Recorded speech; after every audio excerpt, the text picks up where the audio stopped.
রিমালের ফলে উদ্ভূত আবহাওয়া পরিস্থিতি নিয়ে আরো জানাতে চট্টগ্রাম ও কক্সবাজার থেকে যুক্ত হয়েছেন সহকর্মীরা। প্রথমে চট্টগ্রাম থেকে জানাবেন সহকর্মী অনুপম শীল। অনুপম, চট্টগ্রামে ঝড়ের কোনো প্রভাব দেখছেন কিনা?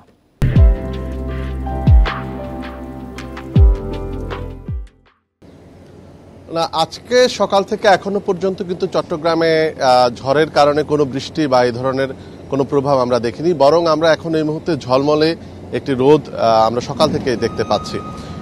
তবে ঘূর্ণিঝড়ের প্রভাবে যে গুমট পরিস্থিতি, অর্থাৎ একটি বলা যায় যে একটু গরম এবং পাশাপাশি বাতাস নেই, সেই ধরনের একটি পরিস্থিতি কিন্তু আছে। আমরা এখন আছি চট্টগ্রাম বন্দর এলাকায় এবং ইতিমধ্যে চট্টগ্রাম বন্দরের দ্বিতীয় সর্বোচ্চ যে সতর্কতা অ্যালার্ট 3 সেটি জারি করা হয়েছে এবং তার প্রেক্ষাপটে বন্দর কিন্তু ইতিমধ্যে বেশ কিছু কার্যক্রম গ্রহণ করেছে। গতকাল রাত্রে আসলে 9টার দিকে যখন এই আবহাওয়া সতর্ক সংকেত চট্টগ্রামের জন্য 6 দেখানো হয়েছে, সাথে সাথেই কিন্তু এই ব্যবস্থাগুলো নেওয়া হয়েছে। সেক্ষেত্রে চট্টগ্রাম বন্দরের বহির্নোঙরে এবং জেটিতে পণ্য খালাস এবং জাহাজীকরণ প্রক্রিয়া সেটি বন্ধ করা হয়েছে। তবে আমরা এখনো দেখছি যে কিছু কিছু জাহাজে পণ্য উঠানামার কাজ চলছে। সেক্ষেত্রে বন্দর কর্তৃপক্ষ বলছে যে জাহাজগুলোতে পণ্য উঠানামার কাজটি অর্ধসমাপ্ত অবস্থায় ছিল, সেই জাহাজগুলোতে এখনো পণ্য উঠানামার কাজটি চলছে।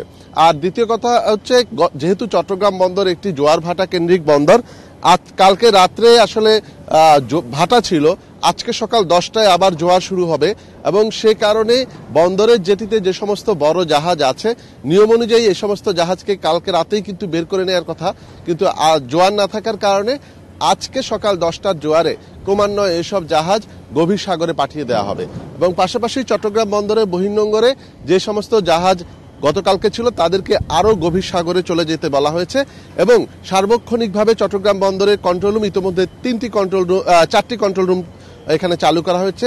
সার্বক্ষণিকভাবে চট্টগ্রাম বন্দরের কন্ট্রোল রুমের সাথে যোগাযোগ করে সেই সমস্ত জাহাজকে তাদের বন্দরের যে নির্দেশনা সেটি মেনে চলার জন্য বলা হয়েছে। এছাড়া চট্টগ্রামের কর্ণফুলী চ্যানেলে যে সমস্ত লাইটার জাহাজগুলো আছে সেই জাহাজগুলোকে আরো উজানে, অর্থাৎ কর্ণফুলী নদীর শাহ আমানত সেতু এলাকা ধরে আরো উজানে চলে যেতে বলা হয়েছে এবং ইতিমধ্যে প্রায় সবগুলো জাহাজে আস্তে আস্তে সেই উজানে সরিয়ে নেওয়া হয়েছে।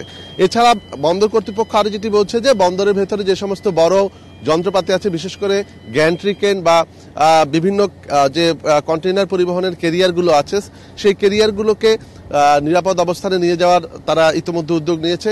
গ্যান্ট্রি ক্রেনগুলোকে শক্ত করে বাঁধার উদ্যোগও ইতিমধ্যে নেওয়া হয়েছে। এর বাইরে যে এবার তো রিমালের প্রভাবে পাহাড় ধসের আশঙ্কা করা হচ্ছে, তো সেক্ষেত্রে ঝুঁকিপূর্ণভাবে বসবাসকারীদের সরিয়ে নেওয়া হয়েছে কিনা?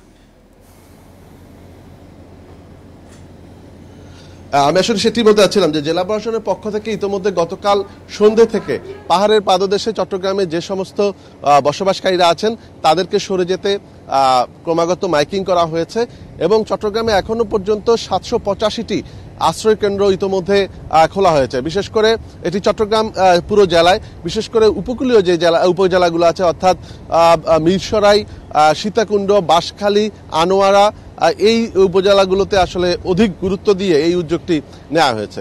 জেলা প্রশাসনের পক্ষ থেকে আরো যেটি বলা হচ্ছে যে ইতিমধ্যে তারা তাদের যে ঘূর্ণিঝড় প্রস্তুতি কর্মসূচির আওতায় যে ভলেন্টিয়ার বা স্বেচ্ছাসেবকরা আছেন তাদেরকে দিয়ে উপকূলীয় এলাকাগুলোতে মাইকিং করা হচ্ছে, বাড়ি বাড়ি গিয়ে সকলকে জানানো হচ্ছে যে এই ঘূর্ণিঝড়ের বিপদ সম্পর্কে জানানো হচ্ছে এবং ইতিমধ্যে বেশ কিছু শুকনো খাবার তারা তাদের স্টকে রেখেছেন যাতে কোনো বিপদ তৈরি হলে সেটি সাথে সাথে কাজে লাগানো যায়। এছাড়াও পানি বিশুদ্ধকরণ ট্যাবলেট তৈরি করা রাখা হয়েছে। এর বাইরে চট্টগ্রামের স্বাস্থ্য বিভাগ ইতিমধ্যে 585টি মেডিকেল টিম, জরুরি মেডিকেল টিম গঠন করেছে। স্বাস্থ্য বিভাগ এবং জেলা প্রশাসন তাদের যে সমস্ত কর্মকর্তা কর্মচারীর ছুটি ছিল সেগুলো ইতিমধ্যে বাতিল করেছেন। জি, বেশ পূর্ব প্রস্তুতি নেওয়া হচ্ছে, এটাই বোঝা যাচ্ছে। আপনি সাথেই থাকবেন। এবার কক্সবাজার থেকে জানাবেন সহকর্মী তৌফিকুল ইসলাম। তৌফিকুল, কক্সবাজারে আবহাওয়া পরিস্থিতি কেমন দেখছেন? ঝড়ের কোনো প্রভাব আছে কিনা? হ্যাঁ, কক্সবাজারের আবহাওয়া পরিস্থিতি যদি আমি বলতে হয় তাহলে সকাল থেকে প্রচন্ড রোদ এবং এখনো পর্যন্ত তপ্ত রোদে আমি দাঁড়িয়ে আছি। যখন কোনো ঘূর্ণিঝড়ের কোনো পূর্বাভাস বা ঘূর্ণিঝড় হয় তখন আমরা দেখেছি বৃষ্টি হয়। চট্টগ্রাম ও কক্সবাজার থেকে রিমালের সর্বশেষ পরিস্থিতি নিয়ে জানাচ্ছিলেন আমাদের সহকর্মীরা।